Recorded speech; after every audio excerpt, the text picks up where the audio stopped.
أهلا بكم مشاهدينا. بعد الضجة التي أحدثتها إلغاء التأشيرة نحو روسيا، نزلنا للشارع باش نشوفوا الشاب الجزائري إذا كان يفضل الوجهة الإفريقية. لهذا اقترحنا عليه دولة الموزمبيق. تبعوا معنا. شيء احنا ماذا بينا نقعدوا هنا في الجزائر هكذا نخدموا هنايا خير عليه. واش نقول لك، موزمبيق ما نروحش، بصح نروح لروسيا. روسيا خير من موزمبيق. انا نروح لموزمبيق ونعيش في موزمبيق، نزود في موزمبيق ونعيش تما وعادي قايتك عادي. نديها ماشي موزمبيقيه، ما نقدرش نقول لك نديها، سا ديبون المكتوب يا اخو، سا ديبون تكون مسلمه وهذاك هو الصح خو. خلي الخير تاع بلادك وتروح تشوف الروسيه.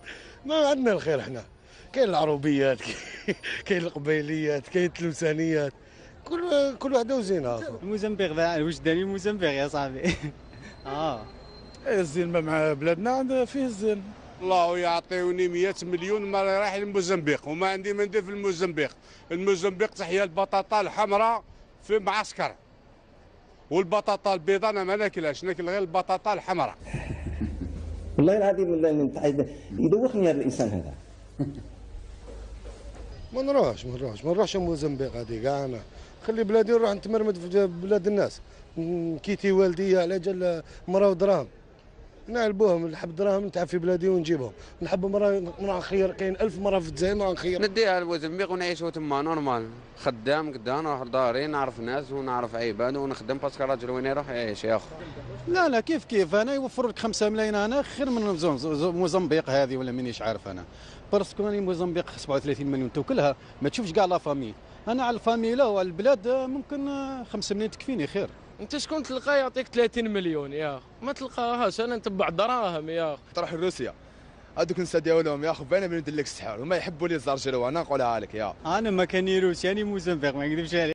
اهلا بكم مشاهدينا الكرام في عدد جديد من صالح جدا. اليوم حنتكلموا حول قرار روسيا في السماح للجزائريين بالدخول لاراضيها دون تاشيره. تبعوا معنا نشوفوا كيفاش كانت ردود افعال الجزائريين حول هذا.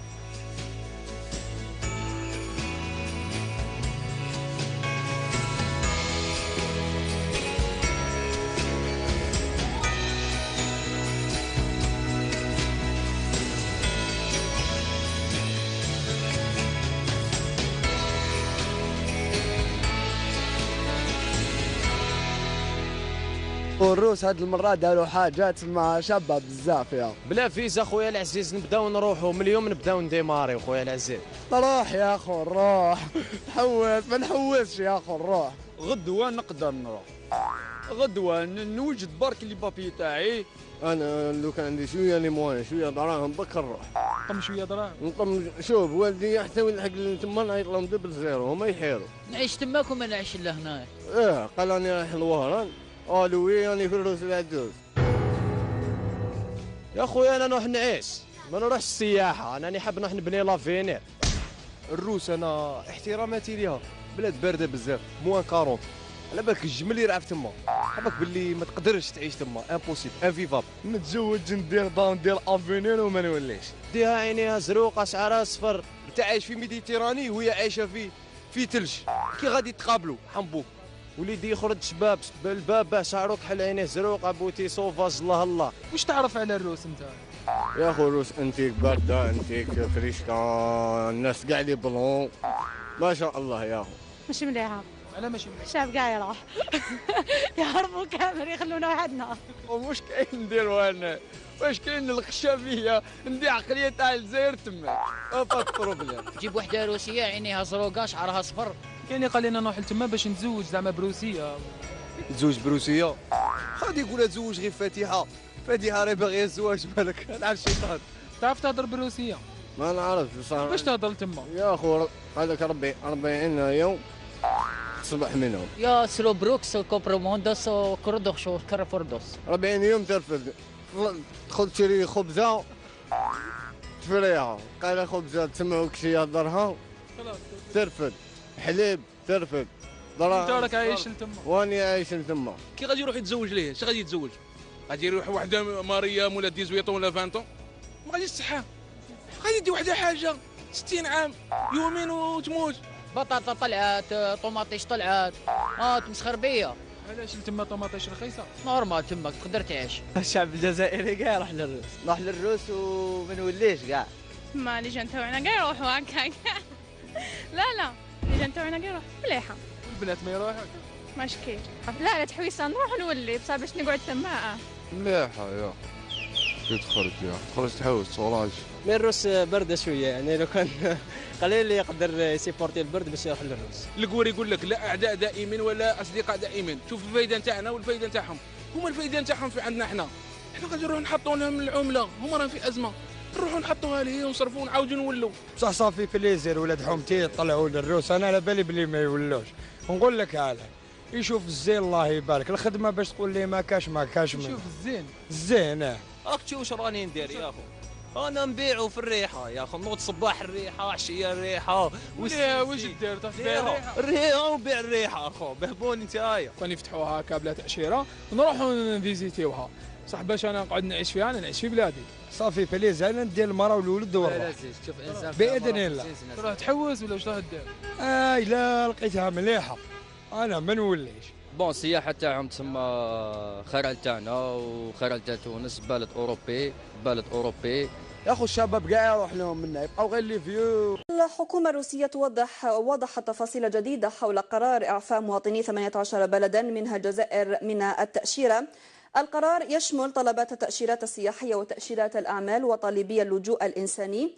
الإجراء الجديد سيسمح أيضا بالإقامة 30 يوما بمنطقة فلاديفوستوك الروسية منها إلى 8 أيام في أي منطقة من التراب الروسي.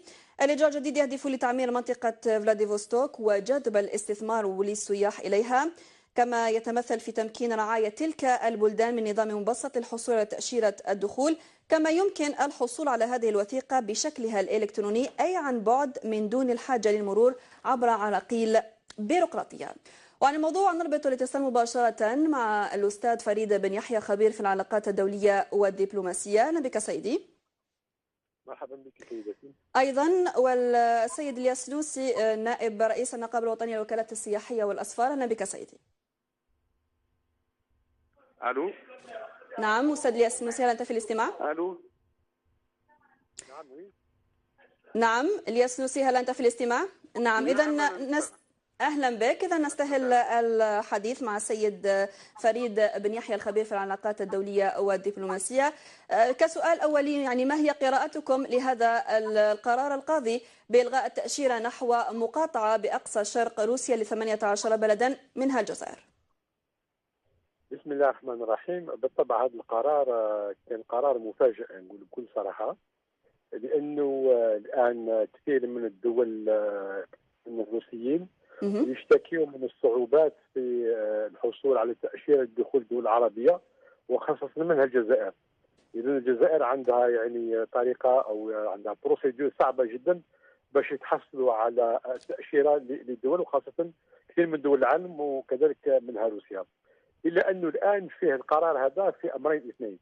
فيه القرار الأول هو جيوسياسي وجيو استراتيجي، لأن المنطقة فلاديفوستوك تعتبر في المنطقة أقصى الشرقية لروسيا مع الحدود مع كوريا الشمالية، كانت الجزر الروسية اللي ما عندها مشاكل مع اليابان، وتعتبر كمنطقة توتر، يعني ممكن أنها لا قدر الله أنها تكون منطقة توتر نووي ما بين الولايات المتحدة الأمريكية وكذلك كوريا الشمالية.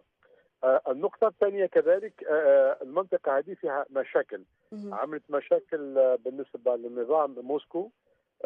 شفنا المرة السابقة في كثير من الجماعات اللي كانوا ضد الكريملين، ضد السياسة المتخذة من طرف الرئيس بوتين، ولهذا في القرار هذا يعتبر قرار جيو استراتيجي يريد أن يعمر هذه المنطقة. هم محتاجين يعني استثمارات أجنبية خاصة من الدول العربية، كذلك الكوريين يدخلوا المنطقة هذه باش يعمروها، وربما هذه المنطقة هذه راح تكون يعني فيها كثير من الناس باش ما تعرضش ربما إلى حرب نووية في المنطقة هذه. نعم. نقطة أخرى كذلك يعني لو نتحدث من الجانب الاقتصادي، يعني هل من أجل دفع بعجلة الاستثمار خصوصا وأنها تدعو رجال الأعمال إلى السفر إلى هناك؟ لماذا المنطقة هذه؟ لأنها قريبة من كوريا، قريبة من الصين، قريبة من اليابان. ممكن أنها تنشأ يعني مناطق يعني حرة كونابيل دي زون فرانش، أنها تطور تما. يحبوا يجلبوا لهم كثير من الاستثمارات تاع الدول العربية، من جهة يحبوا الأموال العربية، استثمارات تكون كبرى، وكذلك حتى من الاستثمارات الاخرى لدول اخرى كالصينيين او ربما اليابانيين يدخلوا هذه المنطقه، الكوريين وغيرها من الدول، حتى تصبح منطقه يعني تجاريه وصناعيه بالدرجه الاولى، وحتى يتسنى ان بوتين تكون عنده مراقبه، وكذلك المعارضه الروسيه الموجوده وحتى بعض رجال الاعمال او المليارديرات الروسيه اللي تعارضوا النظام الكريملين راح تذوب في هذه الاستثمارات الكبرى اللي قادمه ان شاء الله. نعم، يبقى معنا استاذ